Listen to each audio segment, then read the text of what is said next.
Au cœur de la vie locale. Aix-les-Bains, Chambéry et Lac-du-Bourget. Radio Grand Lac. Comment ça va? Doc Bruno parle de votre santé sur Radio Grand Lac. Bonjour chers auditeurs, bienvenue sur Radio Grand Lac. Alors ce matin nous allons parler digestion, intestin, transit, microbiote. Donc nous allons parler de caca principalement, mais pas que. Bonjour Jean-Pierre. Mais c'est génial ça, bonjour docteur Bruno. Comment il va notre Bruno? Eh ben, il va bien puisqu'il fait beau, c'est le printemps qui arrive. Alors pour celles et ceux qui ne le voient pas, qui nous écoutent, il est avec une belle marinière. On dirait un petit breton, un petit marin qui est arrivé tout droit dans les studios de Radio Grand Lac. Voilà, j'ai garé mon bateau là sur la pelouse. Alors Bruno, on rappelle quand même que cette émission est en partenariat avec Nutrazur. Oui. Est-ce que tu peux nous en dire un petit mot quand même? Alors, Nutrazur, c'est un laboratoire que j'ai fondé sur Aix-les-Bains initialement et qui est sur Drométaz maintenant. Moi, j'ai inventé en 2010 un process qui permet de transformer les huiles essentielles en poudre avec de la poudre de coquille d'huître. Donc, entre parenthèses, si vous mangez des huîtres, mangez les coquilles. Tu es vraiment un marin, hein? Oui, mais c'est un petit peu dur. Oui, mais si tu as un bon dentiste, ça peut le faire. Donc, c'est pour ça que nous, on les broie. Et l'idée, c'est d'avoir des produits, la poudre, on la met des gélules que nous absorbons, et cela permet de sécuriser la prise orale des huiles essentielles, de simplifier aussi parce que quand on a des gouttes, c'est pas très simple de faire ses propres mélanges, et puis surtout on risque de faire des bêtises, et là il n'y a plus de possibilité de bêtises. D'accord. Donc voilà, nous sommes à Drométaz et on est vendu en pharmacie et magasin de diététique, et sur Aix-les-Bains on est la pharmacie des établissements thermales et chez MB Diététique. Voilà. Et je vous parlais d'un produit qu'on a chez nous parce que ce matin c'est important. On parle beaucoup, comme tu le sais, sur les différents médias de l'intestin, du microbiote, même si il est important d'avoir une digestion qui soit la plus optimale possible, parce que ce que l'on mange va conditionner notre état de santé. Alors, tout d'abord, la digestion. Alors, elle commence à quel moment? Eh bien, la digestion, elle commence dans la bouche. Aussi simple que ça puisse paraître. C'est dingue, ça. C'est vrai, parce qu'on met pas directement dans l'estomac, sauf dans certaines pathologies. Et du coup, la bouche, ça évoque quoi chez toi, Jean-Pierre? Si tu savais. On mange, donc on met dans la bouche. Oui, jusque-là, tu as raison. On mâche, on mastique. Voilà, on mastique. Alors, pour mastiquer, pour que la digestion soit bonne, il y a deux fonctions, ou deux critères qui sont fondamentaux. La première, c'est d'avoir des dents. D'accord. Parce que... Mais ça sert à ça, donc? Ça sert en partie à ça, pas qu'à ça. Si t'es agressé, tu peux mordre. Mais ici, Radio Grand Lac, il y a que des gens sympathiques, et donc pas de risque de morsure. Mais il est important d'avoir des dents saines, et donc de faire régulièrement des bilans chez son dentiste, parce que un défaut de dentition va faire que on va perturber, ou la digestion va démarrer de manière non efficiente. Donc d'abord une bonne dentition, parce que les aliments, il ne s'agit pas de les mettre dans la bouche et de les gober, il faut les mastiquer, et il faut les mastiquer correctement, et de manière à ce que les aliments que l'on rentre dans la bouche soient suffisamment enveloppés de la salive. Est-ce que tu as une idée de combien de fois il faudrait théoriquement mastiquer chaque bouchée? Je crois que c'est énorme. C'est effectivement énorme. Ah, c'est énorme. Moi, je mange très vite, donc voilà, mais c'est pas bien. Oui. Je sais. Alors, est-ce que tu pourras me gronder hors antenne? Alors, je te gronderai hors antenne. Tu seras puni à des chocolats. Non, mais je crois, oui, qu'il faut mastiquer beaucoup. Je sais pas, alors un chiffre. Alors si nos auditeurs ont des idées, ils peuvent les passer sur la page de Radio Grand Lac. Mais non, mais c'est pas une vingtaine de fois, non? Alors c'est pas une vingtaine de fois, c'est théoriquement, si on veut vraiment bien, attention, c'est 70 fois. 70 fois. Voilà, 70 fois. Je serais très curieux combien parmi nos auditeurs mastiquent 70 fois chaque bouchée. Moi personnellement, je suis un peu comme toi, je mange plutôt très vite. Hein, c'est pas idéal. 70 fois, c'est long, mais ce qui fait que l'aliment, quand il quitte la bouche, il devrait déjà être semi-liquide ou liquide. Voilà. Parce que la digestion, dans la bouche, il va se passer deux phénomènes. Le premier, les informations qui vont remonter au cerveau pour dire ah là, attention, il y a un processus de digestion qui va se mettre en route. Et c'est là où on va avoir une espèce de premier scanner ou d'analyse de ce que l'on va manger, et qui va permettre d'adapter l'ensemble des enzymes digestives tout au long du processus de digestion. D'accord. Et donc, si cette étape, on la saute ou on la fait pas correctement, eh bien, le cerveau, lui, un peu endormi, parce qu'il a d'autres choses à faire, eh bien, ne va pas envoyer les bons signaux pour dire il faut digérer tel aliment, il faut digérer ceci, cela. Et puis, un autre point important, c'est la sensation de satiété. Alors la sensation de satiété, elle va venir de deux manières. La première, si on mange vite, c'est quand l'estomac sera plein et puis lui, il n'en peut plus, il dit stop là, je suis dilaté de partout, j'ai les dents du fond qui baignent. Et ça, c'est pas la meilleure option parce qu'on a dépassé ce dont on a besoin. C'est-à-dire qu'il n'y a pas eu d'information disant stop, on a besoin.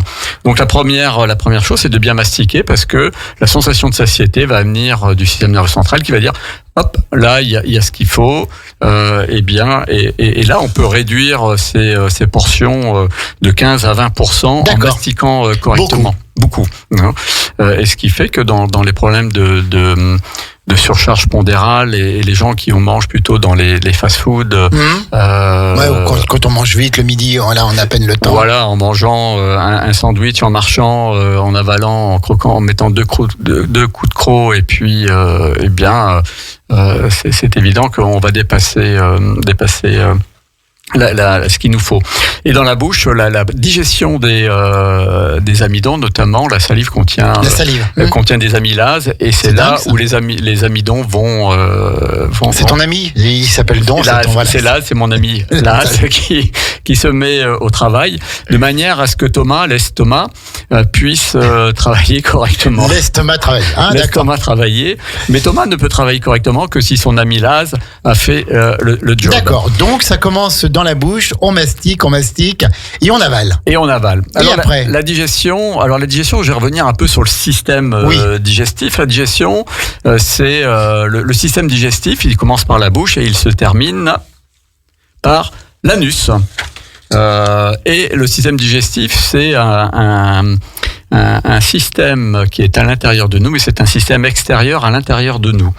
Ce qui fait que si on pouvait déplier totalement ce système en regardant par la bouche, on devrait pouvoir voir à l'extérieur par l'anus.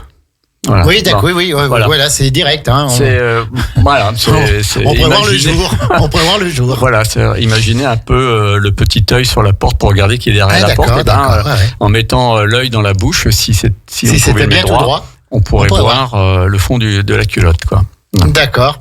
Donc la digestion, elle commence. On a tous l'image. Là. Je crois que tous les auditeurs ont l'image. On l'image et c'est bien aussi de se représenter comment la digestion et quels sont les organes qui sont concernés. Donc on a vu la bouche, le bol alimentaire qu'on appelle le chyme arrive dans l'estomac, et puis dans l'estomac entre la bouche et l'estomac c'est l'ésophage, et là l'ésophage. Donc là ça passe, il y a rien qui se passe. Il y a rien qui se passe. Et quand on avale de travers, alors c'est que ça va pas dans le bon trou. Alors généralement on a des réflexes qui permettent de rattraper le coup au dernier moment, mais si on rattrape pas, ça devient une urgence vitale, puisque du coup on obstrue la trachée et on ne peut plus respirer. En fait, donc il y a deux trous, un pour respirer et l'autre pour avaler. Pour avaler. C'est deux. C'est pas le même trou. C'est pas le même trou. D'accord. C'est quand même bien fait le corps humain.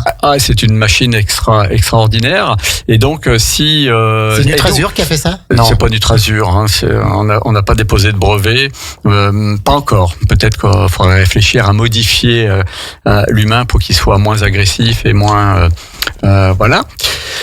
Mais donc oui, si ça part dans le mauvais trou, quand j'étais enfant, ma grand-mère disait ça part dans le trou de la galette. Eh bien, c'est là où il faut faire la technique d'Emlich. Peut-être nous en parlerons le mois prochain, parce que le mois prochain nous parlerons urgence avec mon ami le docteur Patrick Gomez Zarosa. D'accord. Qui est déjà venu là. Qui est déjà venu là, qui est un spécialiste de la médecine d'urgence. Donc voilà, Emlich, donc là c'est pas le sujet, mais c'est effectivement important, dont une raison supplémentaire pour bien mastiquer, parce que les fausses routes dramatiques, c'est souvent avec des morceaux de viande. Les personnes âgées, c'est souvent avec des morceaux de viande qu'elles s'étouffent et qu'elles décèdent. Il y a régulièrement des décès. Et pourquoi est-ce qu'il y a des fausses routes? Parce que avec alors deux choses, soit parce que il y a une pathologie dans l'aiguillage de l'aliment, soit parce qu'on est allé trop vite et que le réflexe n'a pas eu lieu, soit parce que en vieillissant ça fonctionne un peu moins bien et que si tu essaies de respirer en même temps que tu manges, voilà, c'est ça va forcément dans la partie respiratoire. Donc ça arrive tout dans l'estomac, ça se passe bien. Donc l'estomac c'est une poche un peu. C'est une poche très musclée qui baigne dans l'acide chlorhydrique avec un pH de 1.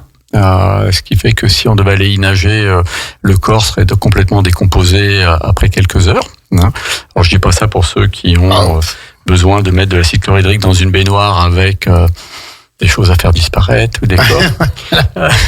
Le conseil du Doc Bruno. Voilà, c'est conseil santé. Donc l'estomac, lui, son rôle, donc l'acide chlorhydrique, c'est de dégrader les protéines, donc notamment les viandes, mais pas que.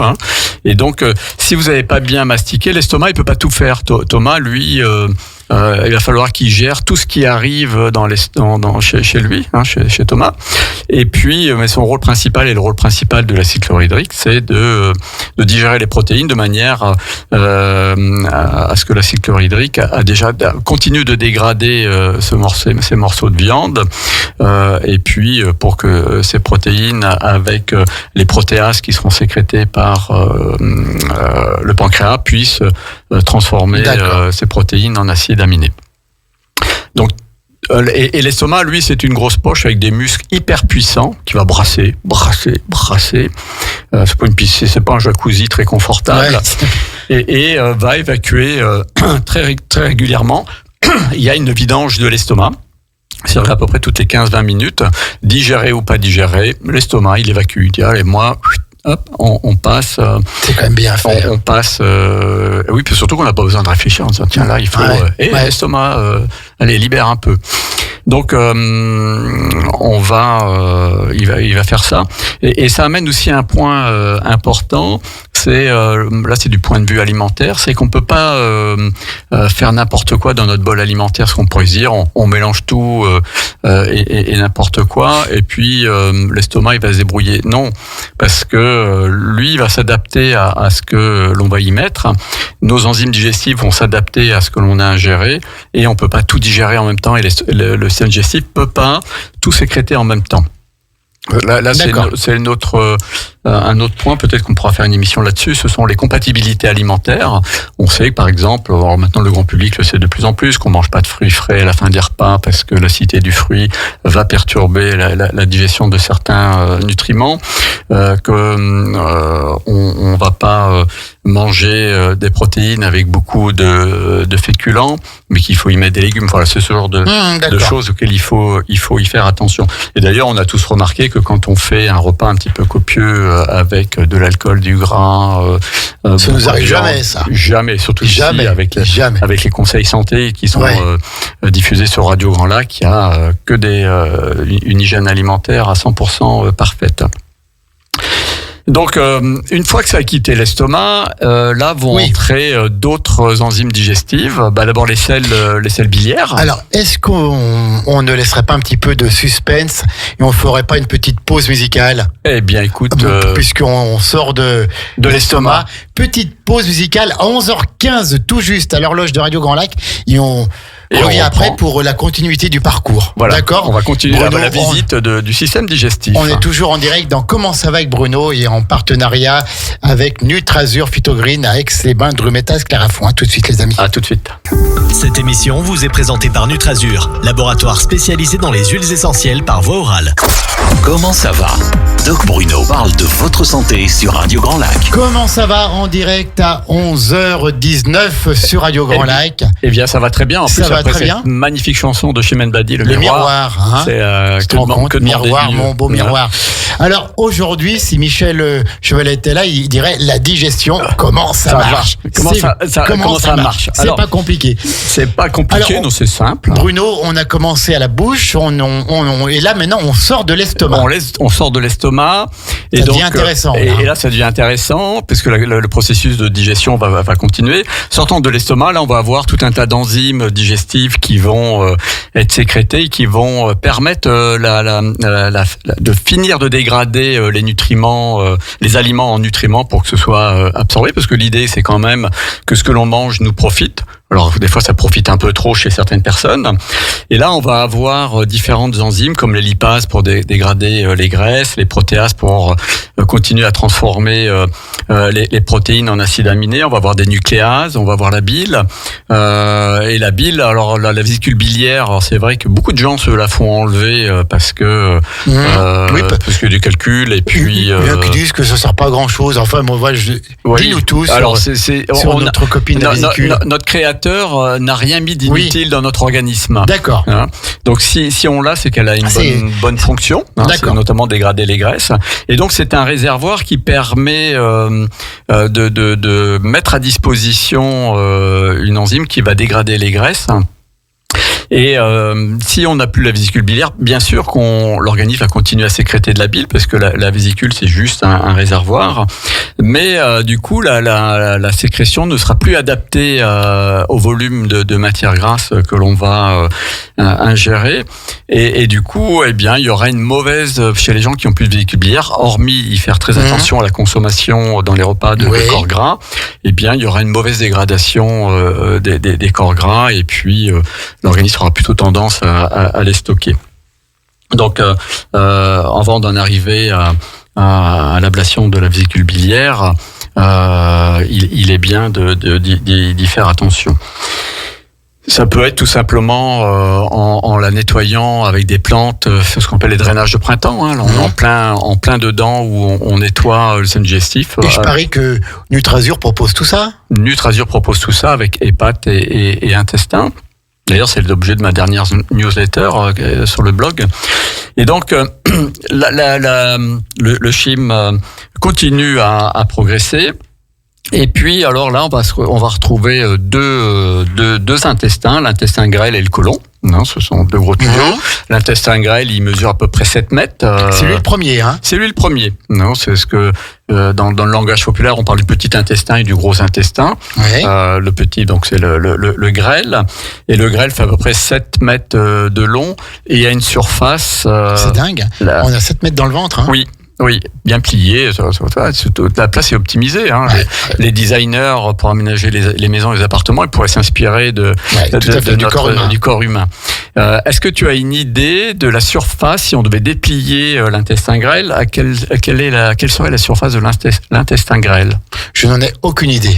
200 mètres carrés. C'est un beau loft vu sur lac et la dent du chat. Incroyable. Ça représente à peu près 4 terrains de tennis, pour donner un peu une vision. C'est incroyable, ça. Simplement parce que l'intestin grêle, il n'est pas plat. C'est un tuyau qui est plein de villosité. C'est-à-dire que, on a des vallées, des montagnes. Imaginez que à l'intérieur, le tissu a des montagnes, et c'est ces montagnes qui représentent. Alors c'est difficile de vous les représenter à l'antenne, mais voilà, il y a des pics. Et ces villosités ont un rôle majeur dans la digestion, parce que c'est par ces villosités qu'on va avoir l'absorption des nutriments. Et malheureusement, avec le stress, avec la malbouffe, avec l'hyperacidité en général, eh bien ces villosités diminuent, régressent, et dans certaines pathologies, notamment dans les colopathies, disparaissent. Et donc tu imagines bien que si on passe de 200 mètres carrés à 50 mètres carrés, eh bien on est un peu à l'étroit, et il y a un problème de surface d'absorption des nutriments. Donc le rôle de l'intestin grêle, lui, une fois que ce chyme alimentaire a été enveloppé de toutes les enzymes digestives, eh bien, et à par endroit, il y a des récepteurs qui disent ça c'est du fer, ça c'est pour moi, ça c'est du calcium, ça c'est pour moi, ça c'est des acides aminés, c'est pour moi. Ce sont des récepteurs spécifiques. Est-ce que tu peux nous redire une fois ce qu'est une acide aminé? Alors une acide aminée, on en a parlé, mais redis-le peut-être. C'est une protéine, la protéine, donc c'est votre morceau de viande qu'on va dégrader, et en finalité, on va avoir des acides aminés. C'est la dégradation des protéines en nutriments. Nous, notre corps n'absorbe pas les protéines directement. Il faut qu'on les transforme en acides aminés. Alors, il y a des acides aminés majeurs et puis d'autres mineurs. Et donc, c'est la dégradation, c'est le résultat de la dégradation de la viande par les protéases. D'accord. Et qui fait qu'on doit manger des protéines tous les jours. D'accord. Qu'elles soient animales ou végétales. Mais on ne peut pas vivre, à supposer que si demain tu te dis moi j'arrête toutes les protéines, assez rapidement, en quelques semaines, tu ressembleras aux Oscars qu'on voit dans toutes les facs de médecine, le squelette. Oui. Pas bien en forme, quoi. Hein. Pas bien en forme et pas très glamour, quoi. Un sex appeal sans pile. Sans pile, un sex appeal sans pile. Voilà. Et je suis pas sûr que le sexe il soit très actif. Ah ça n'engage que toi. Oui, mais pour avoir eu des patients comme ça, je peux te dire que ça fait pas rêver, quoi. Donc l'intestin grêle. L'intestin grêle, et donc le chyme, quand il arrive dans l'intestin grêle, il est très acide puisqu'il a été enveloppé, imbibé d'acide chlorhydrique, et au fur et à mesure qu'il progresse dans l'intestin grêle, il se désacidifie. Et d'ailleurs, les matières fécales, elles doivent sortir en étant neutres, c'est-à-dire un pH entre 7 et 7.1, et ce qui est assez exceptionnel, la majorité des gens ont plutôt des sels qui sont acides. Alors, à ton avis, comment on peut savoir si nos sels sont acides ? Si je dis il faut goûter, ça va pas plaire. Non. Oui, c'est une technique. Je ne sais pas. Donc, il y a deux manières. Soit on fait une pH-métrie. Hein. Oui, on peut. Ouais. Mais l'autre manière, c'est si tu as l'anus qui te gratte et que il n'y a pas d'hémorroïdes, il n'y a pas de fissure, il n'y a pas etc. C'est que tes selles sont acides. Ils vont irriter les mucosités au niveau anal qui sont un peu sensibles. Donc derrière qui gratte. Doigts qui sont mauvais le matin, c'est soit des hémorroïdes, soit une hyperacidité des selles. Donc l'intestin grêle fait ce travail. C'est pour ça qu'il est long, parce que ça demande beaucoup de temps pour dégrader les aliments et désacidifier. Et là, plus ça progresse, et puis on va enfin arriver dans le côlon, qui n'a. Alors, juste, je te coupe. On entend parler parfois de syndrome de l'intestin irritable. Alors, c'est le gros, c'est le côlon. Alors, c'est tout le système digestif. Tout le système digestif qui. Alors, c'est vrai qu'on plus fréquemment, ça reste quand même le côlon qui est concerné. Mais quelles sont les causes de cet intestin irritable ? Il y a plusieurs causes. La première, c'est le stress. Ouais. Et puis la deuxième, hormis des pathologies génétiques que l'on peut retrouver notamment chez les diabétiques de type 1, qui vont avoir des colopathies, qui sont plus prédisposés aux colopathies. Et puis une mauvaise alimentation. Je veux dire que si tu mets dans ton organisme une mauvaise alimentation, et notamment une alimentation hyper acide, eh bien on va irriter. Imagine, tu prends de l'acide à batterie, et puis tous les jours tu te laves les mains avec 3-4 fois par jour. À un moment donné, imagine un peu l'état de ta peau. C'est la même chose. C'est très imagé ce que je te dis, mais c'est pour que les auditeurs comprennent bien. C'est que si ton bol alimentaire ou ton chyme est en permanence acide, l'estomac qui lui à un moment donné ne doit plus être en contact avec de l'acide, eh bien il n'est pas prévu pour s'adapter. Et on parlera un peu la maladie de Crohn, hein, Oui, tout à qui fait. suit derrière, parce qu'il y a aussi de plus en plus de Crohn Et bien sûr, c'est ce que j'allais te dire, ce sont des maladies, on en entend de plus en plus parler, quoi. Oui, et il y a de plus en plus de troubles digestifs. Mais on va poursuivre donc le côlon. Notre côlon. Alors, il faut savoir que tout ce système digestif, il progresse tout seul. Et ça prend combien de temps, là? Donc, on arrive au côlon, depuis qu'on a mis la bouchée et qu'on a commencé à mastiquer, ça s'est passé combien de temps, là? Alors, théoriquement, il faut entre une quinzaine d'heures et une vingtaine d'heures entre le moment où c'est rentré dans la bouche et le moment où ça ressort. Non. Une quinzaine d'heures. 15-20 heures, ça dépend un peu de chacun, ça va dépendre de l'activité physique, de la quantité de fibres, la quantité d'eau bu dans la journée. Mais si tu peux chronométrer et puis tu regardes. Non. Oui. Mais étudier les selles, c'est intéressant en médecine de regarder, parce que les selles nous donnent des informations intéressantes. On va en revenir quand ce sera sorti. Et donc tout ça progresse. Le péristaltisme, on ne peut pas intervenir dessus. Ce qui veut dire que même si tu manges la tête en bas ou si tu allongé, eh bien, ça va progresser quand même. Ça va progresser quand même. Ça va progresser quand même. Et puis, alors, donc, du coup, une fois que c'est dans le côlon. J'ai aucune envie de manger la tête en bas. Ah oui, c'est pratique, quoi. Hein. Mis à part les paresseux, les animaux, je vois pas qu'est-ce qui fait ça. Ouais. Oui. Les chauves-souris, peut-être? Non, parce qu'elles dorment quand c'est comme ça. Oui. Non. Bon, bref. Ouais. Pas d'humain, en tout cas. Pas d'humain. Ou alors, nous ne les connaissons pas. Oui, il peut y avoir des spécimens rares qui sont pas encore identifiés. Donc, une fois que dans le côlon, le rôle du côlon, c'est de réabsorber l'eau et d'absorber les vitamines et de garder que ce qui ne sert à rien ou qui n'a pas d'utilité pour l'organisme, les fibres et puis toutes les matières non digérées. C'est-à-dire que quand on n'a pas bien mastiqué, alors quelquefois si tu regardes tes selles ou les auditeurs pourraient regarder, vous dites tiens, là j'ai un petit pois, j'ai un bout de carotte, j'ai un bout. Et ça veut dire que la digestion n'a pas été optimale, c'est-à-dire que la mastication n'a pas été bonne et que du coup les morceaux étaient trop gros pour que le travail de dégradation ait lieu. Hein. Donc vous pouvez triturer vos selles pour regarder un petit peu s'il reste des aliments à l'intérieur. Passionnant cette émission. Voilà. Comment ça va avec Bruno en direct sur Radio Grand Lac, 11h30. 11h30. Juste avant de manger, c'est bien. Après, les selles, elles sortent. Alors, est-ce que tu as une idée de combien de fois par jour, par semaine, par mois, on doit aller à la selle? Alors ça, je pense que ça dépend des personnes. Je sais pas s'il y a une règle. Il y en a une qui a été établie, mais ça dépend, non? Peut-être 2 fois. Par mois? Non. Par an. Par jour? Par jour, voilà. Théoriquement, on devrait, comme les bébés ou les animaux, on mange, on va à la selle. Parce que c'est un système, ça pousse, ça rend, donc ça continue à pousser. Et d'ailleurs, on n'oublie pas que historiquement, cette expression qui est devenue familière et qui est le titre de ton émission, comment ça va au départ, au Moyen-Âge et même à l'époque des temps modernes, c'est comment ça va à la selle? Comment ça va à la selle? Oui, parce que c'est le transit intestinal est révélateur de ton état de santé. Et quand je dis de regarder les selles, alors ça fait sourire, mais on fait la même chose avec les urines, ça donne des indications sur ton état de santé qui sont importants. Parce que si tes selles sont trop liquides, trop épaisses, il y a des aliments non dégradés. S'il y a une diarrhée.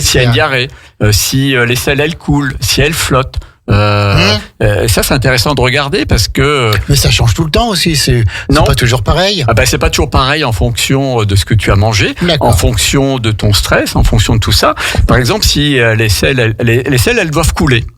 Si elles flottent, ça veut dire qu'il y a trop de matière grasse dans les selles. Et donc, c'est 2 choses. Soit on a mangé trop de gras, et du coup, on sait ce qu'il faut faire, c'est réduire l'alimentation. Soit, on a une problématique de dégradation des corps gras. Donc, ça donne des pistes intéressantes.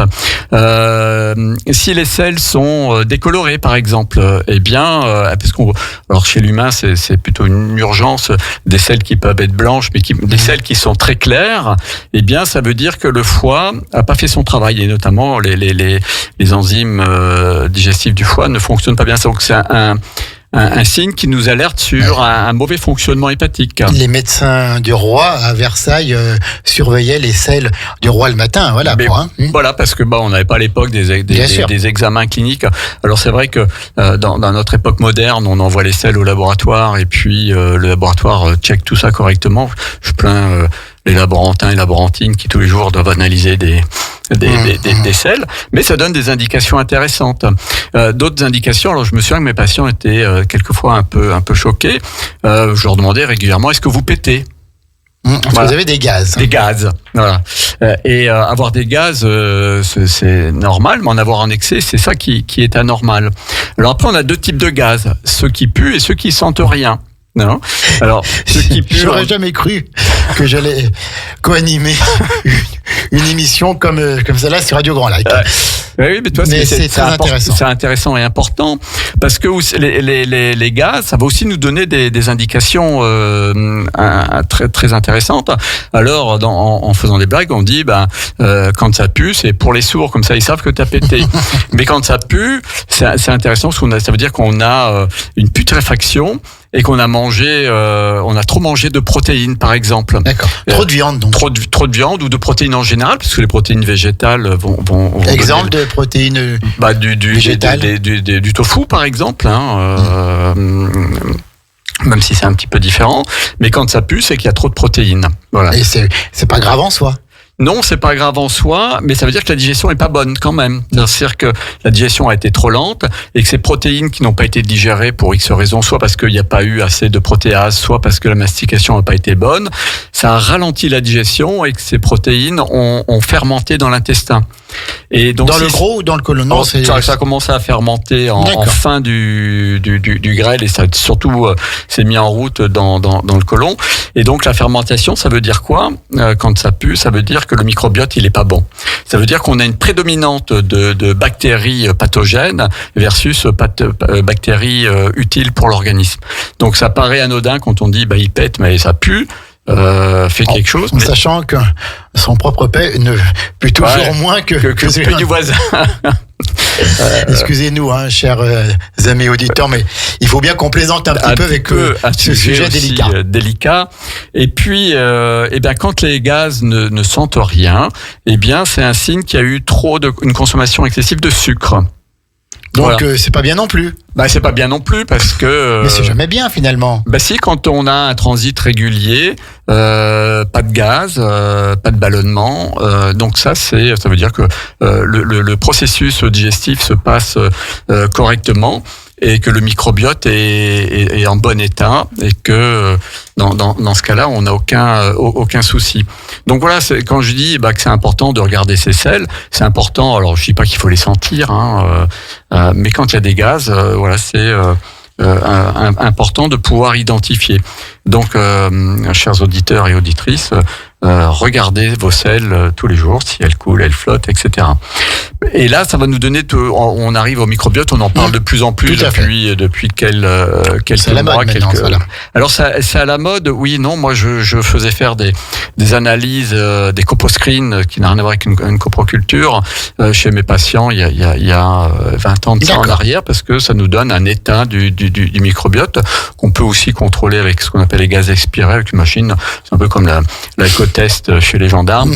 On souffle dedans et puis ça nous donne un état en fonction des gaz expirés, de l'état de l'intestin. Mais le microbiote, il commence dans la bouche. On parle du microbiote intestinal, mais pas que. On a plusieurs microbiotes avec des bactéries différentes. Le microbiote buccal, on a le microbiote intestinal, on a le microbiote vaginal. Les femmes ont travaillé sur le microbiote vaginal quand elles ont un excès de mycose. Et donc, on a le microbe de l'estomac, de l'intestin, et tous ces microbiotes ont un équilibre très sensible et instable, et avec des bactéries importantes.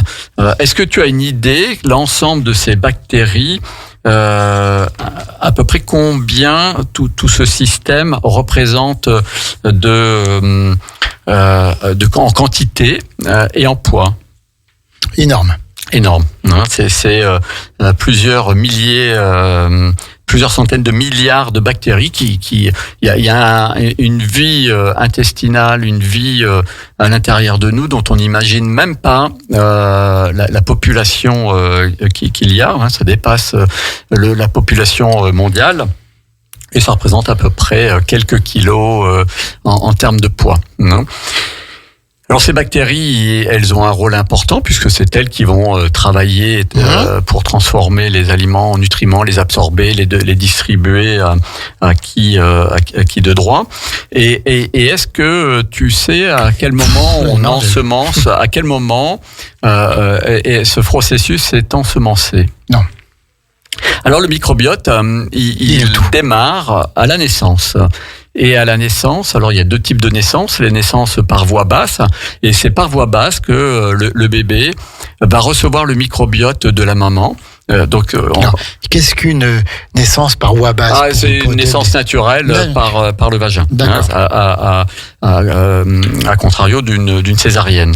Voilà. Et du coup, les bébés qui naissent par voie basse, par voie naturelle, la maman, par ses mucosités, va lancer le processus d'ensemencement du microbiote que le bébé va développer après au fur et à mesure de sa croissance assez rapidement, hein, dans les semaines qui suivent. Et puis les bébés qui naissent par césarienne qui eux n'ont pas cette chance d'avoir cet ensemencement et va devoir le créer lui-même et ça peut donner chez des bébés qui les premières semaines ou les premiers mois de leur existence ont des digestions perturbées. Alors ça veut pas dire qu'il faut absolument naître par voie basse parce qu'il y a des cas, il y a des cas cliniques qui imposent et qui obligent les naissances par césarienne. Hein, on peut pas non plus faire n'importe quoi. Mais c'est pas parce que vous êtes né par césarienne que c'est rédhibitoire. Il y a des techniques pour travailler dessus. Il y a toujours la théorie, il y a toujours la pratique à côté. Hein. Voilà. Et puis quand il y a un problème, il y a une solution parce que s'il n'y a pas de solution, il n'y a pas de problème. Il n'y a pas de problème. Tout à fait. Et donc, alors ça commence à arriver en France. Notamment, on s'est rendu compte que le microbiote ou la digestion a des conséquences pas que sur la digestion. Par exemple, un microbiote déficient, aujourd'hui, on sait que ça va favoriser l'obésité, favoriser les diabètes de type 2, va favoriser l'hypertension. Et puis après, bien sûr, tous les troubles digestifs, les pathologies comme les rectocolites hémorragiques, les pathologies de Crohn, qui sont des pathologies auto-immunes, mais le microbiote a cet inconvénient.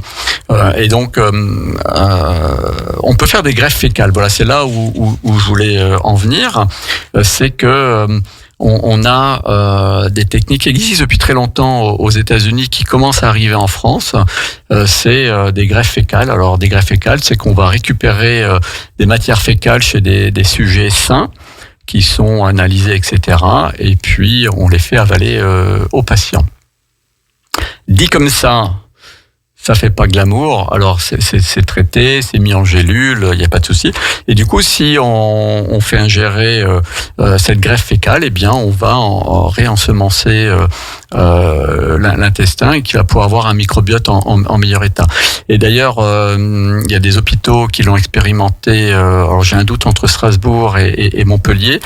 C'est pas à côté du tout. Hein. Alors c'est pas du tout dans le secteur où depuis quelques années ils font des expérimentations dans des cas de leucémie aiguë où ils ont des meilleurs résultats quand ils font des greffes fécales, des meilleurs résultats sur la guérison et les traitements de chimiothérapie. Le microbiote, alors. Alors le microbiote, lui, c'est toutes ces bactéries et il faut, en gros, s'il est déficient, ce qui est aussi la majorité chez nos concitoyens. L'intestin, alors pourquoi d'abord on dit que c'est notre second cerveau? Parce que toutes ces informations remontent au cerveau et entre autres 80% de notre sérotonine est sécrétée dans l'intestin. C'est-à-dire que quand on a c'est quoi la sérotonine? La sérotonine, c'est un neurotransmetteur, qui est déficient chez les dépressifs. C'est le neurotransmetteur du bien-être. Et ce neurotransmetteur, quand il est déficient ou quand il nous manque, eh bien, on glisse vers d'abord un syndrome dépressif et puis après des dépressions plus ou D'accord. moins. Alors c'est pas que la cause, mais c'est une cause. C'est une des causes. Une des causes. Donc on imagine bien, même si 80% de la sérotonine ne remonte pas au niveau cérébral, et bien si cette sécrétion est déficiente, les informations qui accompagnent cette sérotonine ne remontent pas correctement au niveau cérébral, et bien on va avoir un problème sur l'humeur. D'ailleurs, c'est bien connu que les idées de merde naissent dans le cerveau et finissent dans l'intestin. Bruno, Pardon, je reviens. On passe au paragraphe suivant. Je dérive. Et donc, le microbiote, s'il est déficient, on va arriver à un stade de ce qu'on appelle, nous, la dysbiose intestinale. C'est le déséquilibre de ce microbiote avec des conditions néfastes pour notre santé. Alors la dysbiose, on l'oppose à l'eubiose, qui est l'état normal. Et notamment quand on a des fermentations, ça c'est signe qu'il y a une dysbiose. Et l'étape suivante ou qui est souvent associée à la dysbiose, c'est que l'intestin devient poreux. Et l'intestin, il doit être étanche. Mais quand on a une colonie de bactéries, de mauvaises bactéries en trop, et que ces surfaces ont fini par disparaître, qu'on est passé d'un loft de 200 mètres carrés à un studio de 25 mètres carrés, eh bien l'intestin devient poreux, c'est qu'il y a des petits trous.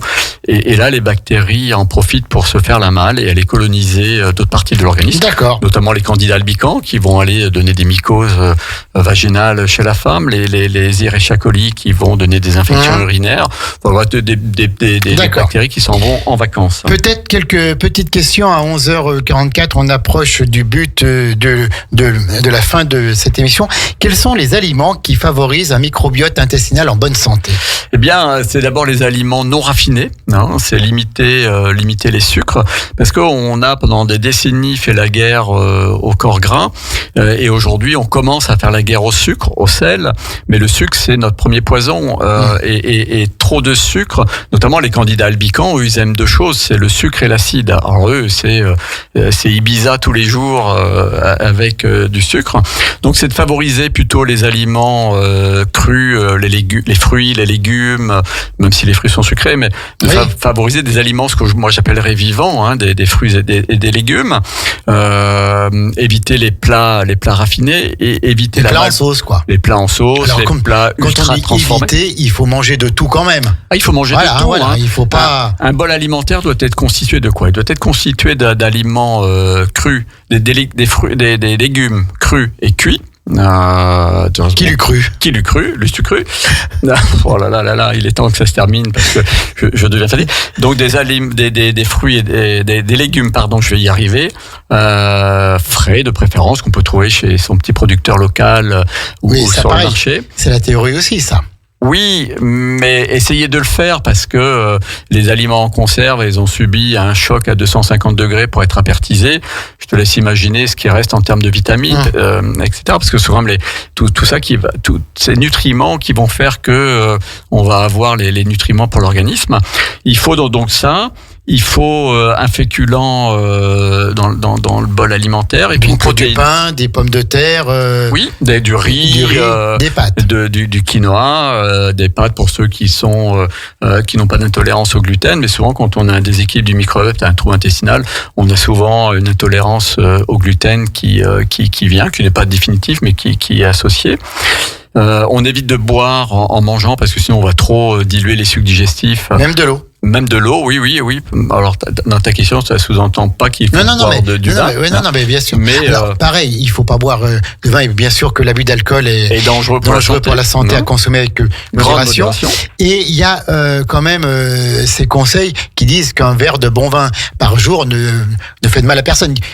Oui. Qui faut-il croire? Oui, bien évidemment. Parce qu'on nous dit un peu tous au contraire. Oui, c'est ça. Suivant les écoles. Toute proportion gardée est à appliquer. C'est-à-dire que si tout va dépendre de la taille du verre. Bien sûr. Mais un verre de vin par jour, effectivement, n'est pas mauvais pour la santé. Si c'est un bon vin, parce que si c'est un vin rouge dans une bouteille en plastique, le vin rouge de préférence qui est pas acidifiant comme les blancs. Mais c'est sûr Oui, que si tu d'accord. achètes du vin à 20 centimes dans une bouteille en plastique, tu le mets dans Oui, l'estomac, d'accord. ça va direct sur tes godasses, quoi. Hein. Sans passer par la case-prison. Voilà. Et donc, ok.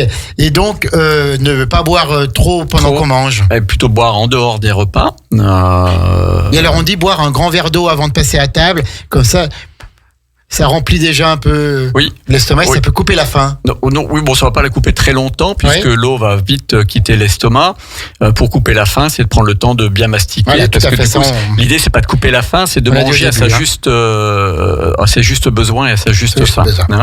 Donc, on boire un verre d'eau avant de manger, ça va pas avoir de grande utilité. D'accord. Surtout si tu manges dans la foulée, hein, ça va diluer l'acide chlorhydrique et D'accord. puis les protéines seront bien digérées. Donc voilà, si on fait ça, faire de l'activité physique pour favoriser le péristaltisme intestinal. Et donc là, du coup, on favorise la digestion.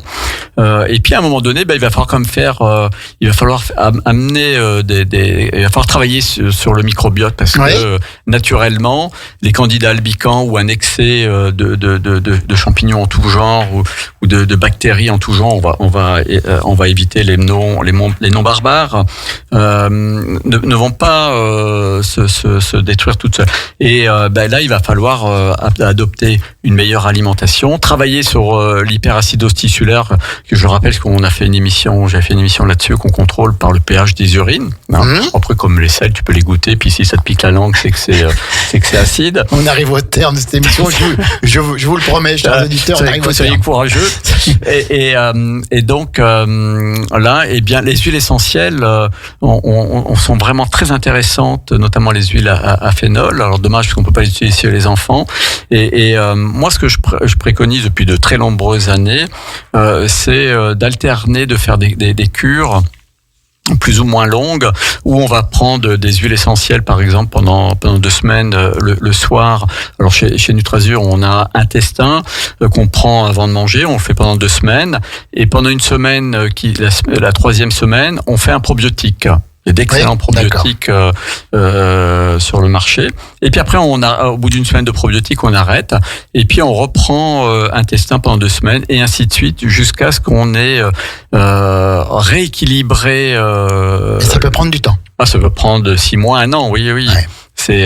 Et ça sous-entend de faire attention à son alimentation, à son stress, à son hyperacidité. Et surtout, on ne prend pas des probiotiques en permanence. Alors, moi, j'ai été élevé avec un laboratoire qui fait beaucoup de probiotiques, qui, il y a 25 ans, nous disait il faut mettre des probiotiques à vos patients tous les jours, toute l'année. Et les patients me disaient ça m'a fait du bien une quinzaine de jours. Et puis après, je suis devenu une barrique avec des gaz un peu plus finis, parce que simplement que dans un premier temps, les probiotiques vont nourrir la flore saprophyte, la flore qui est utile dans le microbiote. Puis dans un deuxième temps, les bactéries pathogènes se disent ça c'est pas mal, et on les prend et on se développe. C'est aussi très schématique ce que je dis. Mais donc voilà, on ne doit pas prendre des probiotiques. Globalement, c'est le docteur, un gastro-entérologue, Bruno Donatini à Reims, qui a fait beaucoup d'études et qui lui, quand j'ai découvert ces études, a été une révélation pour moi sur l'utilisation des probiotiques. Et voilà. Et donc du coup, on peut travailler sur le microbiote et on peut régénérer, parce que l'intérêt aussi, c'est l'avantage d'un intestin. Quand on est passé de 200 mètres carrés à un studio, on peut repasser d'un studio, alors peut-être pas un 200 mètres carrés, mais on peut 150 mètres carrés, on peut redévelopper les villosités, du coup réavoir une assimilation des nutriments de qualité. Mais ça se fait pas en un claquement de doigts, quoi. Quel est le rôle des antibiotiques, là, puisque quand on a un traitement antibiotique, les pharmaciens souvent nous disent pensez de prendre des probiotiques ou de l'ultralevure pour votre flore intestinale. Oui, parce que les antibiotiques sont pas sélectifs. Déjà, ils sont pas automatiques. C'est pas automatique, on le rappelle, et on sait qu'aujourd'hui on a un vrai problème de santé, c'est l'antibiorésistance, parce que on a malheureusement régulièrement des gens qui décèdent de septicémie suite à une résistance aux antibiotiques. Mais du coup, les antibiotiques, ça veut dire c'est des antibactériens, c'est alors bio c'est la vie, c'est anti-vie. Et donc l'idée des antibiotiques, c'est sûr que si tu as une infection grave comme un chalazion dramatique qui peut conduire à des situations, non je blague, il faut bien que je le place. C'est le but de chaque émission. Voilà. voilà, tu as une pneumonie pour prendre ça, parce que le pape est concerné par ça. Oui. Et il faut des antibiotiques pour lutter contre ces bactéries qui se développent et qui peuvent se développer très vite, parce qu'une septicémie peut venir vite. Donc une septicémie, c'est tout le corps qui... C'est tout le corps qui est infecté. Les bactéries ont envahi l'organisme et puis ça va détruire nos organes. L'issue est fatale. L'issue est fatale parce que souvent quand on arrive au stade de septicémie, il y a deux solutions, soit parce que les personnes ont tardé à consulter en disant ça va le faire, ou soit il y a la résistance aux antibiotiques et puis là l'antibiorésistance avec des antibiotiques très puissants, on n'a pas de solution, le décès survient. Et l'antibiotique, lui, il n'est pas sélectif, ce qui va tout détruire, c'est le bazooka, et va détruire aussi les bonnes bactéries dans l'intestin. C'est pour ça donc. Et c'est pour ça qu'il faut prendre des probiotiques ou de l'ultralevure, parce que moi je me souviens quand on était enfant, systématiquement les médecins de famille prescrivaient de l'ultralevure. Tout à fait. Donc, automatiquement. Si vous devez les prendre anciens médecins de campagne, de famille qui avaient beaucoup de sagesse. Oui, et de bon sens. Et prenaient le temps parce qu'ils avaient le temps. Peut-être un peu moins de théorie, mais un peu plus de pratique, adaptée à chacun. Oui. J'en parlais avec deux amis médecins la semaine dernière où notamment un me disait que les jeunes médecins avaient perdu un peu le réflexe du bon sens et du toucher. Bien sûr, tout à fait. Merci Bruno, il est 11h54. Est-ce que tu as un mot pour conclure ? Pour conclure, je dirais faites attention à votre transit, faites attention à votre alimentation et n'oubliez pas que le système digestif, c'est un peu l'équivalent du carburant que vous mettez dans votre voiture et qui vous viendrait pas à l'idée de mettre du diesel dans une voiture qui marche à l'essence. Et comment fait-on si on veut prendre contact avec Nutrazur ? Nous avons... Le portable de Bruno, 06, non. Alors, j'ai pas le numéro en tête de Nutrazur. Sur Internet. Mais sur Internet, www.nutrazur.fr ou sinon, vous demandez à Radio Grand Lac. Oui, tout à fait. Et on fera passer auprès de Bruno les informations. Merci Bruno, on te retrouve le premier mercredi du mois d'avril. Voilà, et nous parlerons de médecine d'urgence. Médecine d'urgence. Écoute, on a hâte, il est 11h55, on va laisser la place à Maxime dans 5 minutes à peu près. C'est là pour son dernier Flash Info. Le Flash Info, et puis après, surtout, il y a des plages musicales intéressantes. Oui, tout à fait, oui. Puis alors, ce sont les vacances, donc les émissions sont mises un petit peu en sommeil parce que tous nos animateurs, nos émettrices ont pris quelques jours de congé, ils ont bien raison. Et c'est important. Donc c'est important. Donc moi personnellement, je vous retrouve demain matin à 11h avec Grand Lac, notre communauté d'agglomération, et nous parlerons du service de l'eau, qui était délégué avant et qui vient d'être repris par suite à la loi par la communauté d'agglomération. On en parle demain matin à 11h. Et merci Bruno. Merci Jean-Pierre, à bientôt. Détendez-vous. Vous écoutez Radio Grand Lac.